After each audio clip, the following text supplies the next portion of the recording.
means to control the senses. And then they're saying we're in the light, but they're going out and they're doing all nonsense. How have they controlled their senses?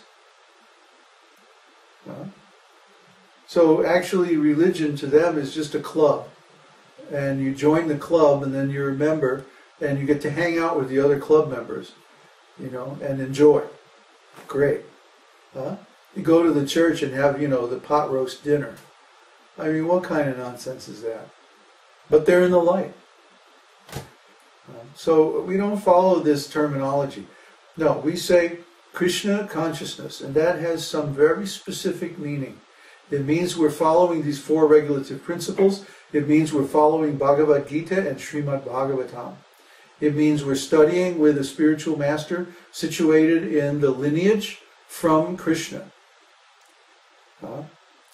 It has these specific meanings. And because of that, we follow a specific standard. Not just any old thing. We don't accept the illicit sex that people have within marriage, but not to create children. It's illicit sex. We don't accept that. Some people call themselves Vaishnavas and they still do that.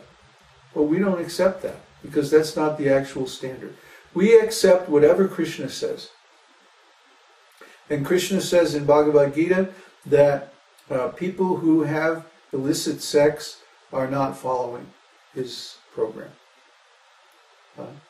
He says, I am sex life, which is according to religious principles.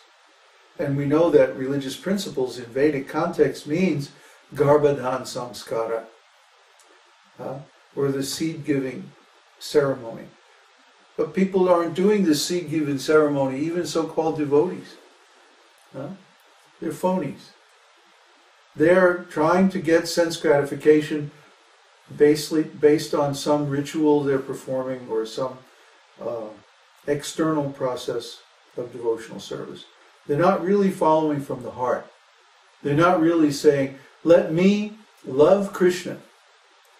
They're saying, what Krishna can do for me. Oh, I'll do a little bit of service and now let's see what Krishna is going to do for me.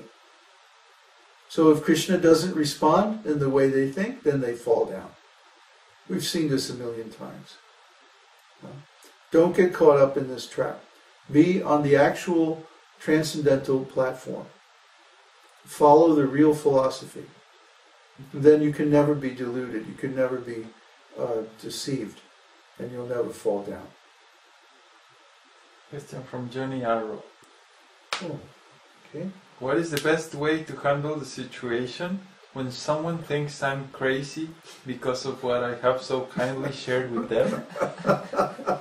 Should I just let them go or should I still sacrifice? We get this all the time. Who is really crazy? Who is actually crazy? If everybody in the world believes some nonsense thing, and we don't accept that, are we crazy? They're doing some sinful thing, like everybody's eating meat. Last night they rented out the cabin next door to some traveler, probably coming back from Argentina. And the guy came in and had some takeout food, you know, some hamburgers with onions and stuff. But we could smell it clean through the wall. I mean, really, it was nonsense. It was horrible. We had to light up incense and everything. So, our senses are very sensitive. But everybody's eating meat. Even people who are so-called vegetarian are eating eggs or fish. What kind of nonsense is that? So who's crazy? Are we crazy because we actually follow the principles, or are they crazy because they don't even know what the principles are, or they're hypocrites?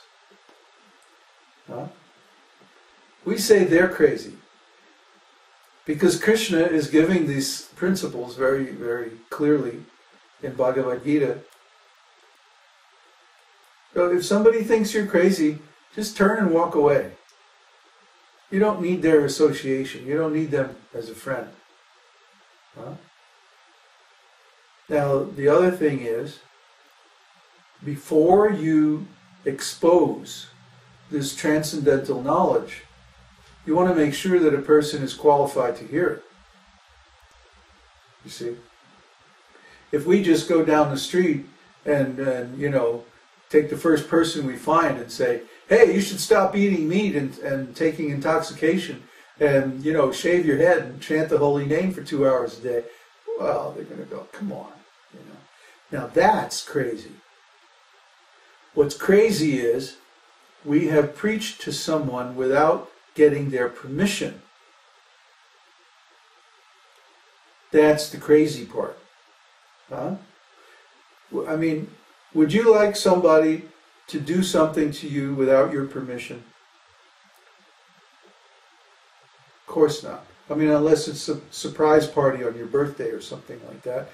You're not going to want them to do that. You're going to want them to make sure they have your permission before they do whatever they're going to do. Right?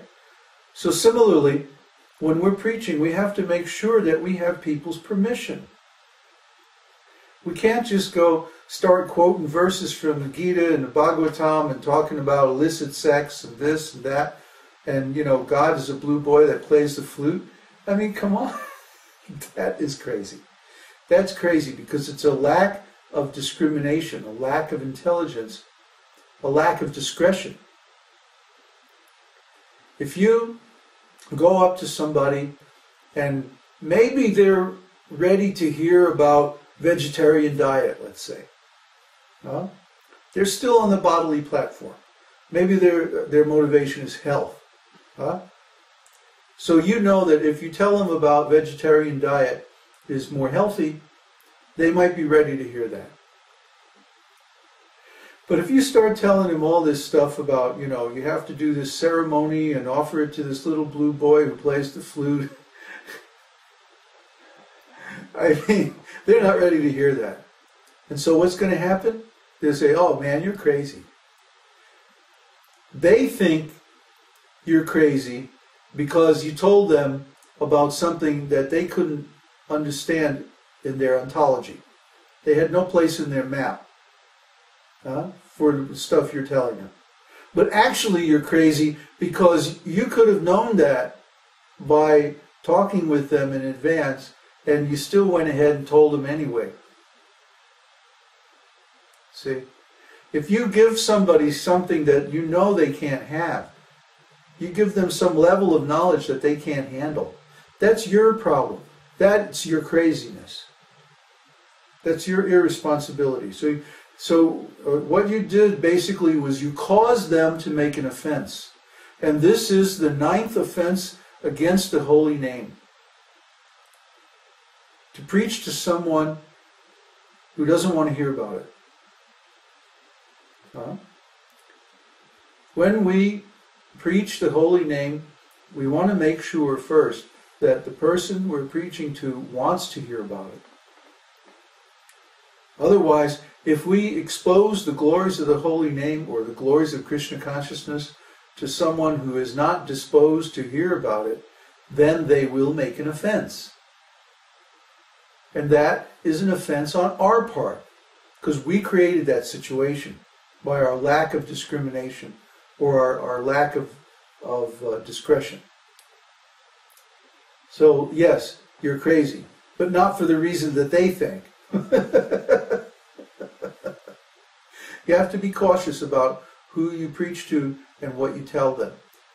You have to get to know them well enough so that you know what they are disposed to hear, what they're already motivated to accept and understand. And you can't go beyond that. The minute you start going beyond their ability to process and understand what you're telling them, then you're in very dangerous territory, because they're going to make an offense. They're going to say something negative or something critical, and then you have to hear that. And that's going to affect your faith. So this aggressive preaching without any consideration of a person's level of understanding is very dangerous. And I've seen many devotees fall down by engaging in that kind of irresponsible preaching. So be careful. From Matthias. Who? Matthias. Ah. When one serves Krishna, then automatically one serves oneself, because Krishna gives to us in return. It is hard to think to only please Krishna while, for example, chanting, because at the same time one is pleasing oneself. Is this wrong? Well, we can know that if we trust Krishna, Krishna is going to take care of us. So why do we even have to think about serving ourselves? Huh? I mean, if we know that Krishna loves us, and Krishna has all resources at his command,